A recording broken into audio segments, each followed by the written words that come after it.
사실 이제 이 장면은 좀 보시면 우리 지난번에 배웠던 우리가 봤던 그 예루살렘 교회에서의 결정들을 우리 안디옥 교회가 받아들이는 장면입니다. 사실 오늘 지금 되어 있지만요, 이게 36절을 보면 이게 금방 싹 지나가는 것 같은데 굉장히 중요한 장면의 새로운 시작이라고 볼 수 있습니다. 사실 지금 여기가 안디옥 교회인데 이 안디옥 교회는 지금 잠깐 상황을 말씀드릴게요. 이 안디옥 교회는 지난주까지 봤지만 안디옥 교회는 사실 심각한 내분이 있었습니다. 그 교회 내분을 이제 싹 정리되면서 새롭게 다시금 그 교회 내에서 일어나는 선교적 열정이 회복되고 있다는 말씀드렸습니다. 그 내용은 무엇이었냐면 안디옥 교회가 율법을 행함으로 구원을 받는다라고 하는 그런 교훈이 들어옴으로써 아니 예수 말고도 율법이 있단 말인가 하면서 충돌하게 됩니다. 그런 말미암아 이제 안디옥 교회가 예루살렘 교회로 그것을 결정을 얘기하고 예루살렘 교회가 율법이 아닌 오직 예수 그리스도로 말미암는 구원이라고 하는 것을 성경과 그다음에 성령으로 잘 정리해 줬습니다. 그래서 이제 안디옥 교회가 안정화가 됐습니다. 자, 안디옥 교회가 안정화가 되면서 교회가 안정이 되면 제가 말씀드렸죠. 제일 먼저 일어나는 게 뭐라고 했어요? 예배가 회복되고 교회가 안정되면 그다음에 우리가 가장 사실 교회의 핵심 사역인 선교 사역이 일어난다고 얘기했습니다. 오늘 그 장면이 바로 그 장면입니다. 36절 같이 한번 읽어보겠습니다. 시작. 며칠 후에 바울이 바나바더러 말하되 우리가 주의 말씀을 전한 각 성으로 다시 가서 형제들이 어떠한가 방문하자 하고 뭐 이렇게 간단하게 바울이 바나바더러 얘기하는 것 이걸로 나온 것 같지만 사실은 이게 굉장히 중요한 시발점입니다. 어떤 거냐면 바울이 다시 지금 제2차 전도 여행을 떠나는 장면입니다. 여기 별거 가자 해가지고 떠날 것 같은데 사실은 굉장히 중요한 이로써 약 3년간의 이 일들을 하게 되는 그런 여행이에요. 그러니까 이제 이 2차 전도여행은 바울이 1차 전도여행을 마치고 돌아와가지고 이제 안디옥 교회의 내부를 다시 다 정리하고 2차 전도여행을 떠나는 그 장면인데 다시 새로운 길을 개척하려고 하는 게 아니라 옛날에 한번 지나갔던 2년 전에 지나갔던 그 모든 교회를 둘러보고 성도들이 어떻게 다시 그곳에서 일어나는지 성도들이 어떻게 잘 생활하고 있는지 교회는 어떻게 성장했는지 보고자 하는 것입니다. 1차 전도여행 때 원래 바울과 바나바만 가지 않았습니다. 거기 한 명이 더 있었어요. 혹시 기억나는 사람 있습니까? 맞추시면 점심을 더 드리겠습니다. 마가입니다. 누구십니까? 두 그릇 드십시오. 네. 마가였습니다.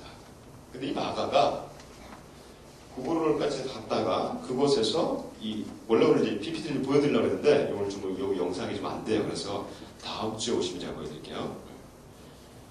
그곳을 가다가 밤빌리아 버가라고 하는 곳에서 이 마가가 돌아가 버립니다. 그리고 바울과 바나바만 남아가지고 그 위쪽에 있는 그 갈라디아 지역으로 쭉 가는 거기가 험준한 지역이었어요. 그래서 매우 어려운 그 선교 활동을 이 두 사람이 했어요. 원래 마가는 이 모든 것에 전체에 있어서 수행원이었거든요. 근데 이제 이번에도 다시 이 2차 전도 여행을 하면서 이 바나바가 뭐라고 얘기하냐면요. 문제가 생깁니다. 자, 37절부터 39절까지 그 문제를 한번 잠깐 보겠습니다. 같이 한번 읽어봐요. 37절부터 39절까지인데 교독하겠습니다. 제가 먼저 읽습니다. 바나바는 마가라는 요한도 데리고 가고자 하나 바울은 밤빌리아에서 자기를 떠나 함께 일하러 가지 아니한 자를 데리고 가는 것이 옳지 않다 하여 같이 있습니다. 서로 심히 다투어 피차 갈라서니 바나바는 마가를 데리고 배 타고 구브로로 가고 여기 보십시오. 바나바가 다시 한번 이 마가랑 같이 가자라고 지금 얘기하고 있습니다.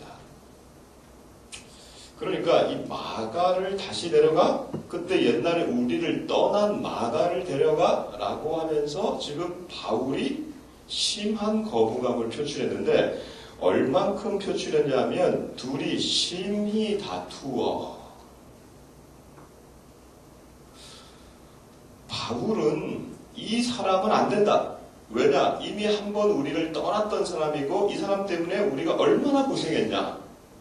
더 이상 마가는 우리의 사역에 동참할 수 없다라고 얘기한 거예요. 그런데 바나바는 희한하게도 계속적으로 마가를 데려갑시다. 왜 안 됩니까? 데려갑시다 라고 하는 거예요. 바나바가 왜 이 마가를 자꾸 데려가려고 하는지 성경에서는 다 나와 있지는 않아요. 정확하게 동물에 나와 있지 않습니다. 그러나 여러 가지 정황으로 봤을 때 이 바나바를 우리가 좀 추측해 볼 수 있어요. 한번 볼까요? 이 사람은 어떤 사람인지 11장 한번 보십시다. 11장 24절 25절 한번 읽어봅니다. 11장 24절 25절 자 시작. 바나바는 착한 사람이요 성령과 믿음이 충만한 사람이라 이에 큰 무리가 주께 더하여지더라. 바나바가 사울을 찾으러 다소에 가서 26절 보면요. 만남의 안디옥에 데리고 와서 둘이 교회에 1년간 모여 있어 이렇게 됐어요. 자 그러면 여기 보니까 바나바가 어떤 사람인지에 대해서 이미 알려주고 있는 거예요. 그렇죠?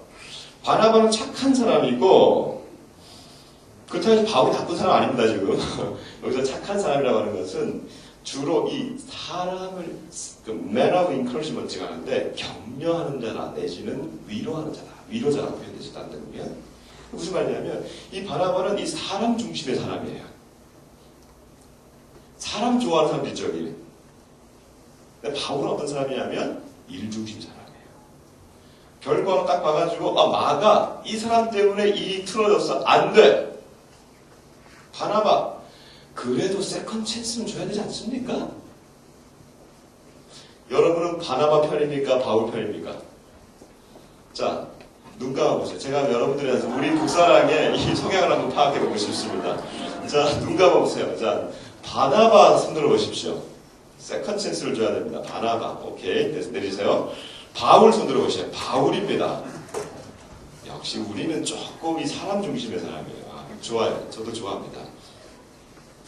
그러면 바나바가 잘한 거네요. 그렇죠? 우리 성향을 보면 바나바가 이 마가를 또 이렇게 잘 우호적으로 대하는 태도가 있어요. 그게 왜냐하면 여기는 나와 있지 않지만 다른 경우에 보면요, 바나바가 마가를 생질이라고 부릅니다. 생질 뭘까요? 조카입니다. 그러니까 바나바의 누나나 누구 친척의 누구의 형제의 아들이에요. 그러니까 바나바는 마가가 더 끌리게 되는 거예요. 그러니까 이렇게 얘기할 거예요.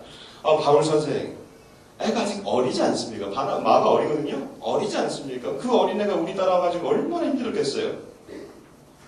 한 번만 더 기회를 줘봅시다. 이런 거죠. 근데 바울은 성격상 이게 통역이 안 되는 사람이에요. 단호하게 끊습니다. 그리고 어떻게 되냐면 성경에 보니까 오늘 둘이 심히 다투어 피차 갈라서니 이렇게 돼요. 야, 이게 성경에 요 한마디 나오지만 사실은 우리가 이때까지 바울과 바나바 이 사역을 봤잖아요. 그렇죠? 바나바가 이 바울을 데리고 온 사람 아닙니까? 자기도 그 은혜를 받은 사람인데 이제 와서 마가는 안 된다? 바울과 바나바가 같이 안디옥 교회에 와서 안디옥 교회를 세운 사람 아닙니까? 이제 와서 갈라선다?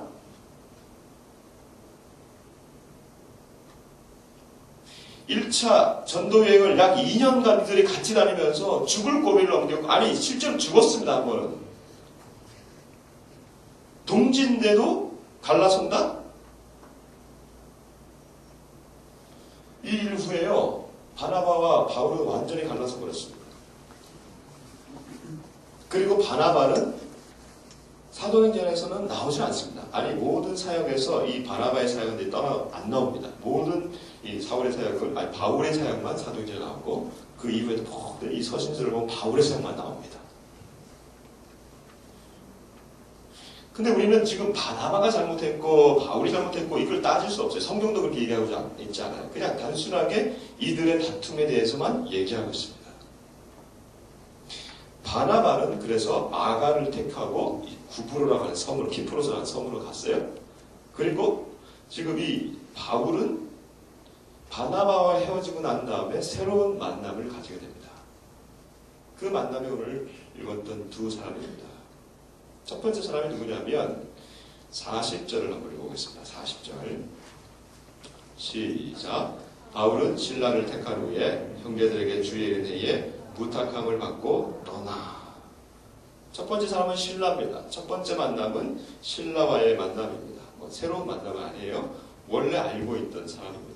어떤 사람이었냐? 여러분 우리가 이 신라에 대해서 이름이 이미 거론된 적이 있습니다. 우리가 진짜 한 3주 전에 본 것 같은데요. 신라가 어떤 사람이었냐? 안디옥 교회가 내분이 일어나가지고 예루살렘 교회에 가가지고 우리가 부탁을 하니까 예루살렘 교회가 전체 공의회가 모여가지고 결론을 내렸습니다. 그리고 그 결론을 바울과 바나바에게 그 안디옥 교회를 보내면서 지도자급인 두 사람을 같이 보내줍니다. 기억나시죠? 그 중에 한 명이 바사바 유다이고 그 다음에 또 한 명이 바로 신라였습니다. 이 신라가 이 바나바와 바울과 함께 안디옥으로 내려가는 와중에 이들과 교제를 했을 것입니다. 그리고 신라가 안디옥 교회에 와서도 사역을 했습니다. 그러니까 이 바울은 옆에서 계속 이 사울을 이 신라 힘드네. 보고리 백제 신라라고 딱 외워야지 않는데 신라의 사역을 쭉 본 거예요. 보십시다. 어떤 사역을 하는지 15장 32절 같이 한번 보십시다. 32절 15장 32절입니다. 시작. 유다와 신라도 선지자나 여러 말로 형제를 권면하여 굳게 하고 라고 되어 있습니다. 여기 보십시오. 유다와 신라도 선지자라. 높은 레벨입니다. 그리고 또 여러 말로 형제를 권면하여 굳게 하고 어디에서? 안디옥 교회에서.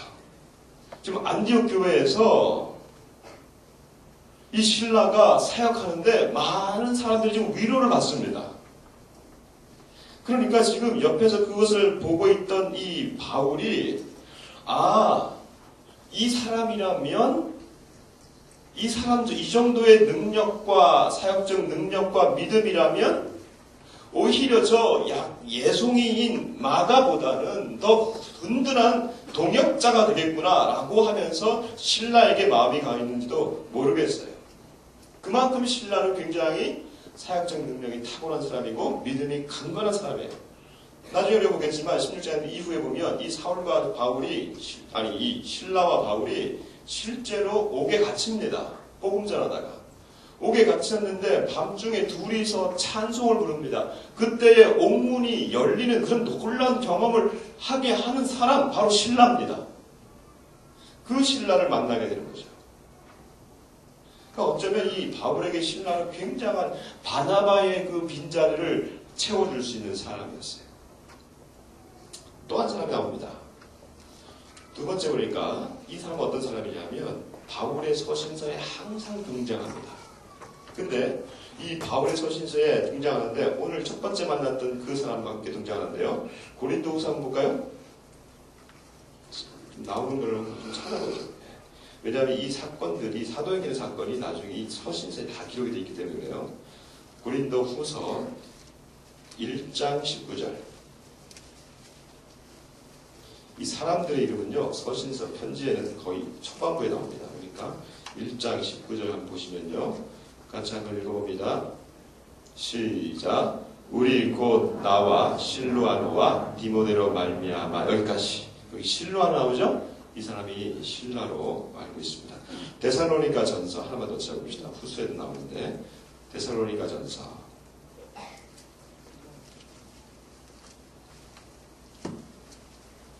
자 데살로니가 전서 1장 1절 앞에 나오는 이름입니다. 자, 후서 1장 1절 똑같이 나옵니다. 1장 1절 같이 한번 읽어봅니다. 시작. 바울과 실루아노와 디모데는 하나님 아버지와 주 예수 그리스도 안에 있는 데살로니가인의 교회에 편지하노. 여기까지.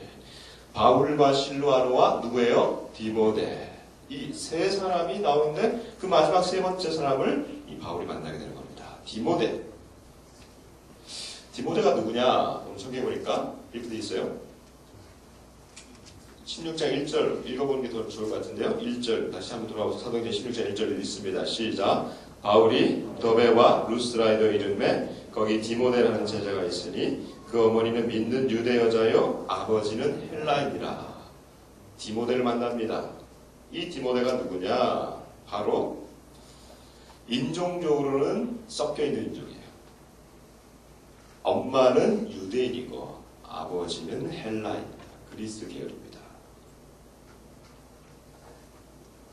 어디서 만났냐? 더베와 루스드라, 특별히 루스드라 지역에서 이가 있습니다. 자, 루스드라, 여러분 기억나실지 모르겠지만 루스드라에서 바울이 1차 전도여행 때 한 일이 있습니다. 그게 누구냐? 무슨 일이냐면 바울이 루스드라에서 앉은뱅이를 고칩니다. 앉은뱅이를 고치니까 이 앉은뱅이를 고치니까 사람들이 와, 하늘에서 신이 내려왔다. 그래서 그 당시 최고의 신 제우스와 헤르메스 신으로 이해하고 그들에게 제사를 드리려고 합니다. 이때 하는 바울과 바나바가 강력하게 저항하죠. 아니다. 그리고 끝났는데 그 다음날 이고니온에서 사람들이 와가지고 루스드라에서 이 바울을 돌로 쳐 죽입니다. 그런데 하나님이 기적적으로 일어났어요. 돌 맞고 일어났어요. 죽었는데도 일어났어요. 거기서 복음을 전했어요. 그러니까 거기서 복음을 전하니까 여기에 아마 그 디모데의 엄마, 다른 성경에 보니까 그 엄마 이름 나왔습니다. 유니스라고 합니다. 유니스가 그것을 보고 믿은 거예요. 그러니까 1차 전도 여행 때 이 루스드라에서 복음을 전하고 완전히 삶으로 보여줬더니 그 결과가 누구냐 되냐면 지금 디모데가 된 겁니다. 엄마를 통해서 디모데를 만난 거예요. 엄마의 전도를 통해서 디모데를 지금 만났는데 디모데가 나이가 지금 몇이냐? 지금 10대 청소년입니다.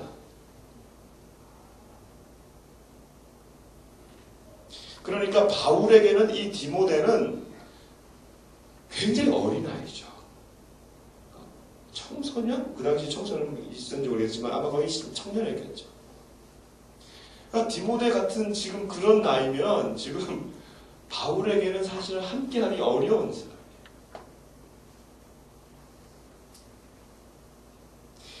약 20년 뒤에 이 바울이 나중에 마지막으로 쓰는 편지가 있습니다.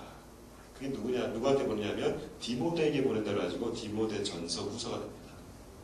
거기에 보면 뭐라고 되어 있냐면 디모데를 여러 성경에서 표현하지만 디모데를 뭐라고 하냐면 사랑하는 나의 아들 디모데야.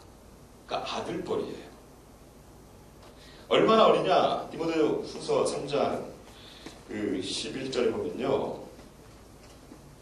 너의 연소함을 사람들이 업신여기지 못하게 하라. 4장 12절. 이렇게 얘기해요. 자, 보시면요. 지금 실라와 디모데 두 사람 만난다고 했는데 실라와 디모데 사실 이 조합이 어울리지 않습니다. 실라는 지금 유대인 중에서도 유대인입니다. 예루살렘 교회에서 파송한 진짜 유대인이에요.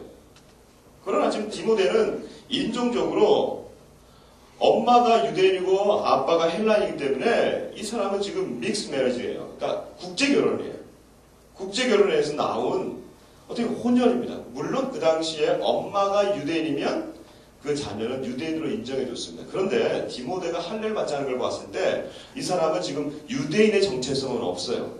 그러니까 지금 유대인인 이 바울과 그 다음에 이 실라와 함께 같이 다니기에는 지금 부족한 거예요. 또 하나, 아까 말씀드렸지만 이 디모데는 지금 매우 어려요. 그러나 신라는 지금 믿음의 영역과 그 다음에 나이도 그렇고 지도자급이기 때문에 어떻게 이 세 사람이 같이 붙어 다닐 수 있느냐? 이건 굉장히 조합이 어울리지 않습니다. 왜 하나님은 지금 이 바나바를 떠나게 하고 새로운 사람들을 만나게 하셔서 하나님은 왜 이루셨을까?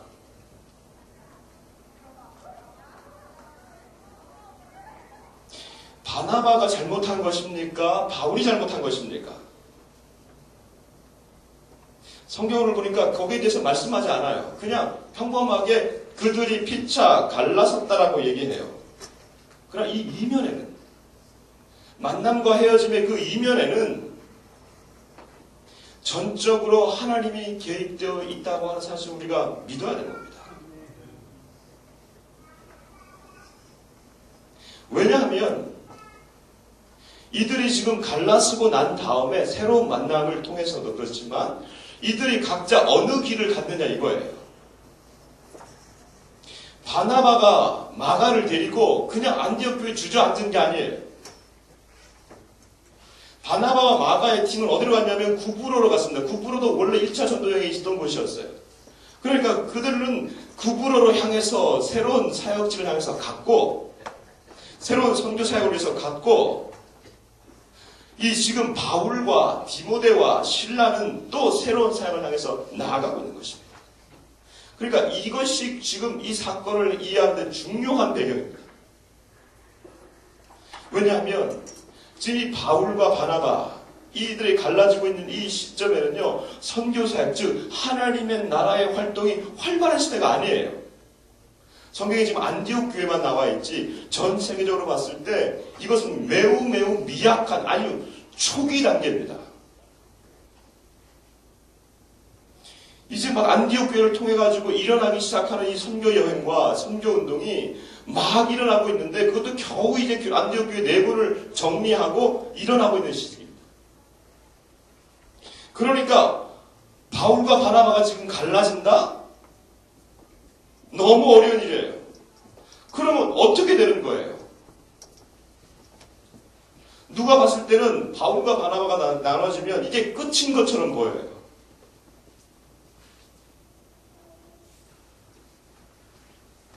근데 그러지 않아요. 하나님은 지금 너무 급하신 거예요. 하나님 너무 급하신 거예요. 그래서 한 팀을 두 팀으로 나눈 겁니다.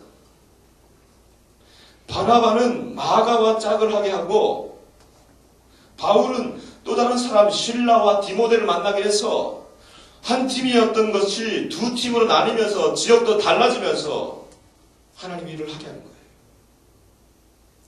그러면 목사님 바나바가 나오지 않지 않습니까? 바나바는 어떻게 되는 겁니까? 여러분 성경이 안 나왔다고 해가지고 이 바나바가 변절했을 것 같아요? 그 이후에 성경에 바나바 이름이 한번 나옵니다. 언제 나오냐? 한번 찾아봅시다. 고린도전서 9장 6절 한번 보겠습니다. 9장 6절 같이 한번 읽어봅니다. 시작. 어찌 나와 바나바만 일하지 아니할 권리가 없겠느냐. 뭐 이거 하나 가지고 뭘 어떻게 하라는 거예요. 뭐 그럴 수 있겠지만 이 지금 전체 장면이 뭐냐면 바울이 자기 사도권을 보호하는 겁니다. 자기의 사도권과 자기의 권리를 지금 변호하는 내용인데 거기에 지금 누구의 이름을 같이 있냐면 바나바 이름이 있어요. 즉 나와 바나바가 우리의 사역을 하는 이 권리를 내가 요구하지 못하겠느냐 이 얘기예요.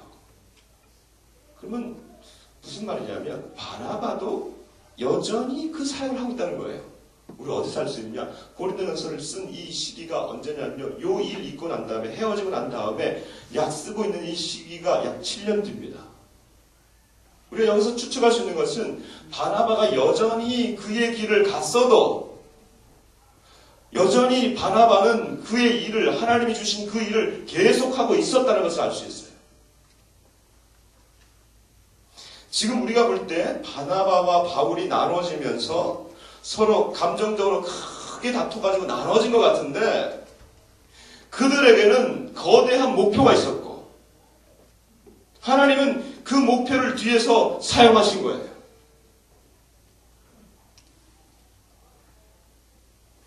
그 시대에 지금 하나님이 너무나 급하시기 때문에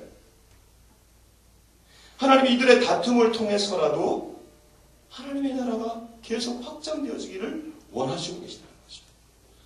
그러니까 여기서 우리가 주목할 것이 있습니다. 아주 중요한 것이 저는 이것이라고 생각합니다. 하나님은요, 우리의 차이를 인정하세요. 바나바 같은 사람 중심의 사람, 바울 같은 사람, 뭔가 일이 이루어져야 되고 뭔가 하나가 그것이 끝난 다음 일을 또 생각해야 되고 그런 사람 하나님 다 사용하세요. 그런데 하나님의 관점은 사용하신다는 것입니다. 우리의 관점은 우리는 대상자입니다. 그렇지? 우리가 그 대상자니까. 우리의 관점은 그것을 보지 못합니다. 우리의 관점은 너와 나와 다르다. 여기다가 우리의 관점을 두고 있어요. 다툼이 일어납니다. 화해하지 못합니다. 계속적으로 거기 자리에 머물러 있어요. 마가가 결국 바울과 바나바가 헤어지지만 바나바는 계속 그 있는다고 했죠? 그러면 마가는 어떻게 됐느냐? 마가에 대해서 그렇게 싫어했던 이 바울이 나중에 성경에 보면요, 마가에 대해서 아주 진귀한 기록들을 하고 있습니다. 귀한 기록들을 하고 있어요. 골로새서 한번 보십시다. 골로새서 4장 10절. 에베소서, 빌립보, 골로새서 4장 10절.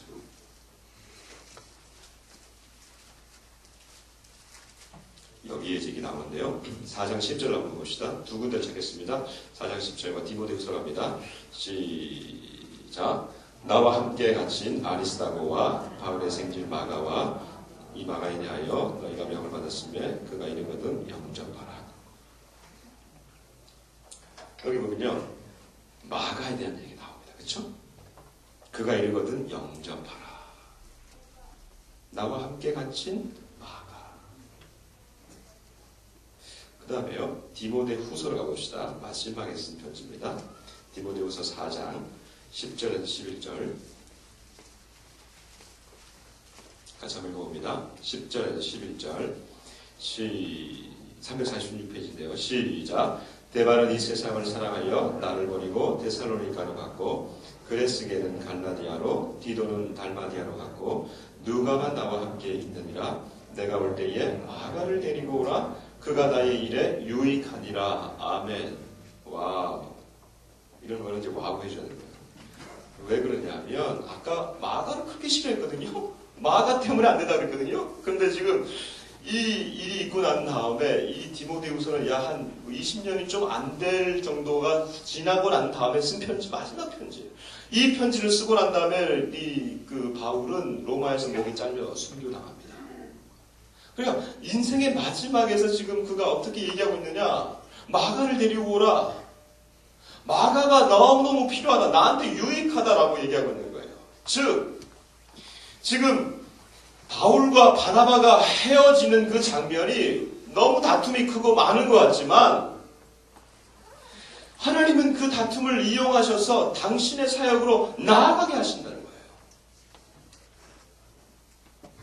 그러면 하나님이 너무너무 급하시기 때문에 심지어 그 다툼마저도 하나님의 일을 위해서 사용하고 나가신다는 거예요. 그러면 그 결과가 어떻게 되느냐? 사도행 다시 한번 돌아가 보십시다. 그 결과를 보면서 우리가 위로를 받을 수 있는데요.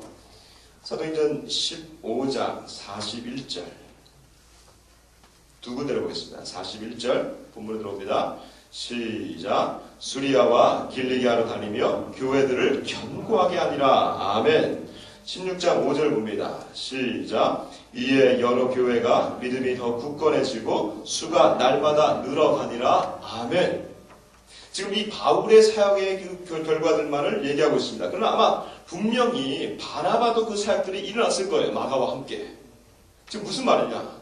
지금 다툼으로 인해 가지고 흘러가고 깨어진 것 같지만 하나님은 그것에다가 초점을 맞추지 아니하시고 하나님이 그 시대에 원하시는 사역을 그들로 하여금 감당하게 하신 거예요.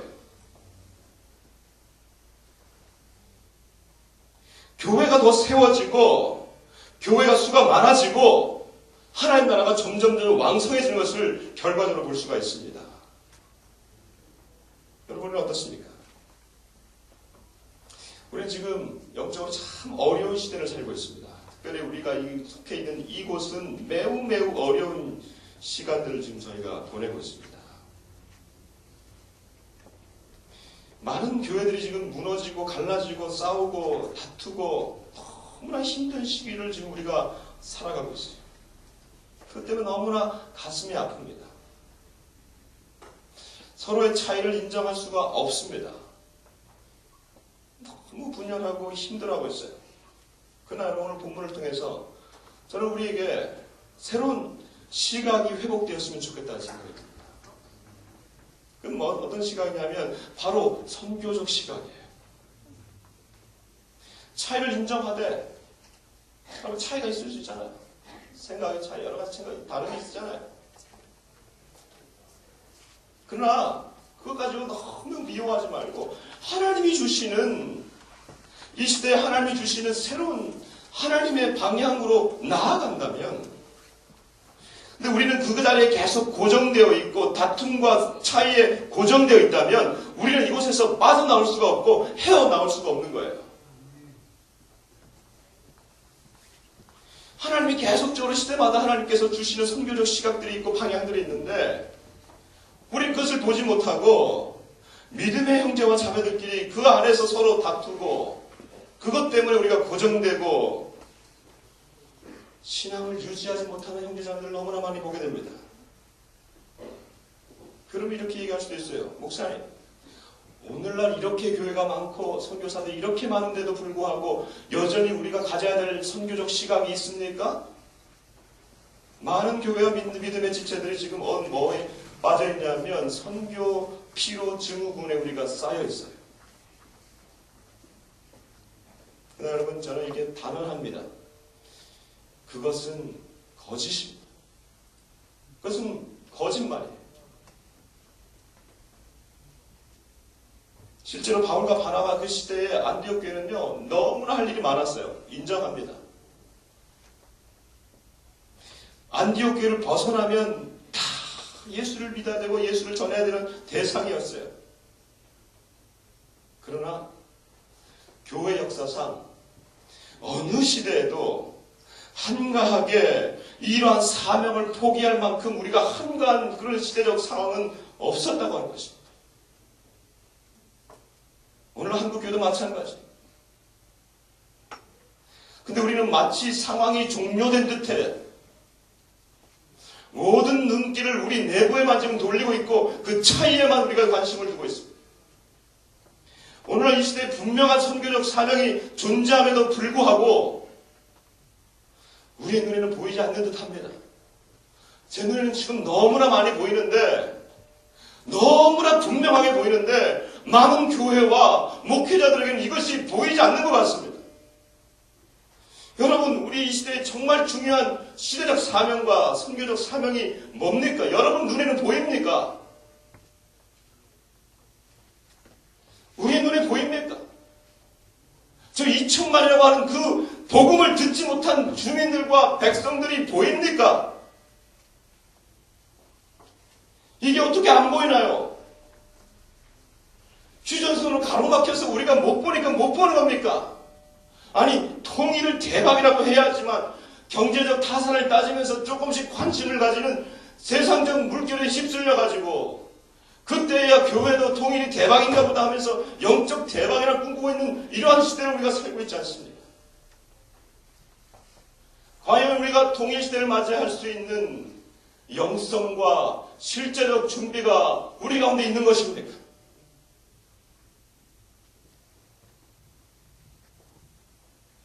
이걸 진정을 한다면요, 바로 오늘 이 사건처럼 저는 이렇게 생각합니다. 이제 우리 흩어져야 돼요. 더 많은 단체와 교회들이 실질적으로 준비하도록 흩어져야 돼요. 저는 저 동료 목회자들에게, 이 사역을 함께하고 있는 동료 목회자들에게 얘기하고 있습니다. 더 이상 문서 사역하지 마세요. 더 이상 거리에서 캠페인으로 안 됩니다. 교회를 시작하십시오. 교회를 개척하세요. 여러분의 교회가, 당신이 세우는 그 교회가 바로 성교입니다. 새로운 신라와 디모데들이 모여야 되고 일어나야 됩니다. 그런 교회들이 견고하게 있을 때에 하나님이 우리 가운데 통일을 주셔도 영적 공백이 생기지 않는 것입니다. 사랑하는 우리 북사랑 형제 여러분, 자매 여러분, 하나님 우리 가운데 어떻게 일하실지 궁금합니다. 바울 시대에 급하게 일하셨던 하나님, 이 시대도 당신의 일을 이루어가기에 급하십니다.